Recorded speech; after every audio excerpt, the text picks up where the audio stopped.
Have you ever stopped to wonder why a photo on your phone takes up space? Or why a song file isn't just, well, weightless? I mean, it feels like it should be, right? But here's the thing. Every single digital file, from a text message to a huge movie, has a kind of weight. And today, we're going to pull back the curtain and see exactly what's inside.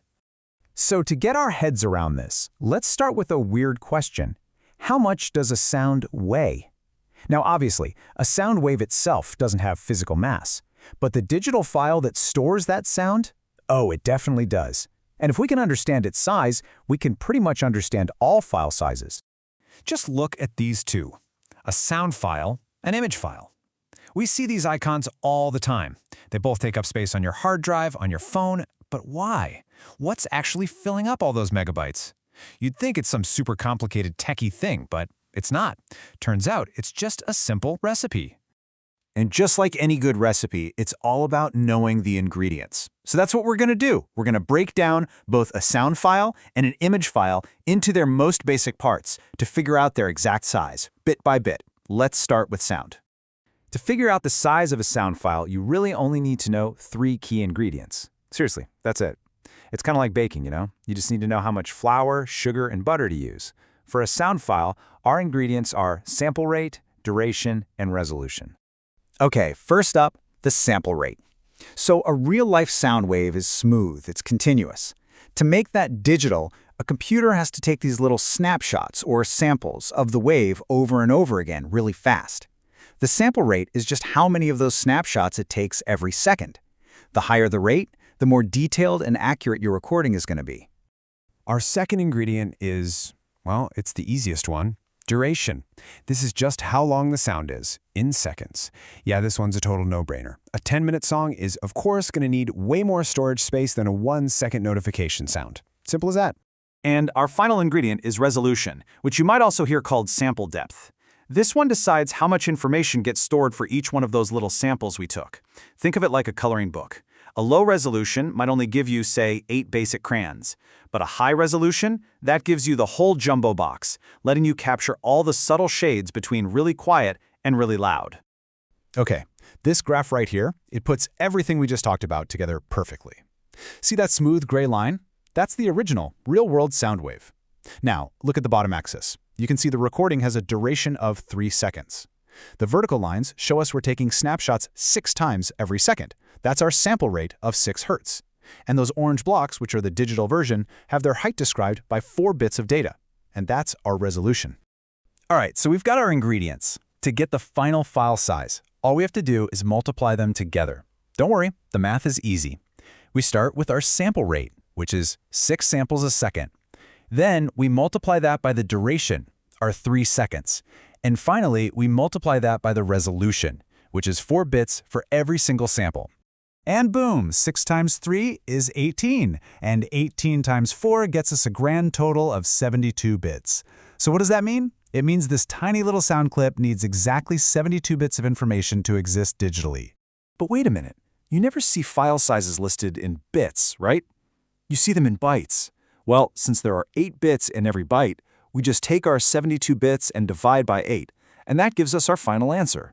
This little 3-second sound clip has a digital weight of exactly 9 bytes. See? Just a simple recipe. Now here's where it gets really cool. The exact same logic, the same kind of recipe, applies to image files. Instead of a sound wave, just think of a digital image as this beautiful, intricate mosaic, made up of thousands and thousands of tiny colored tiles. In the digital world, of course, we call these little tiles pixels. Every single photo you've ever taken, every image you've seen online is just a massive grid of these pixels, each one set to a very specific color. And just like with our sound file, the size of an image is determined by its own simple 3-ingredient recipe. So, let's break down this butterfly image. To find our ingredients, we can just look right at the file's information. First up, we need the image height. For this picture, it's 14 pixels tall. Easy enough. Okay, ingredient number 2. No surprise here, it's the image width. The file info tells us it's 17 pixels wide. So now we know the total number of tiles in our mosaic. It's going to be 14 times 17. And our final ingredient is something called color depth. And hey, this should sound really familiar because it's the exact same idea as resolution was for our sound file. It tells us how many bits of data are being used to describe the color of each and every one of those pixels. For this image, it's 3 bits per pixel. So, you know the drill by now. We just assemble the recipe. We take the image height, that's 14 pixels, multiply it by the width, 17 pixels, and finally multiply all of that by the color depth of 3 bits for each of those pixels. You run the numbers, 14 times 17 times 3, and it comes out to 714 bits. That's it. That's the total digital weight of this uncompressed butterfly image. It's the same simple math, just with slightly different ingredients.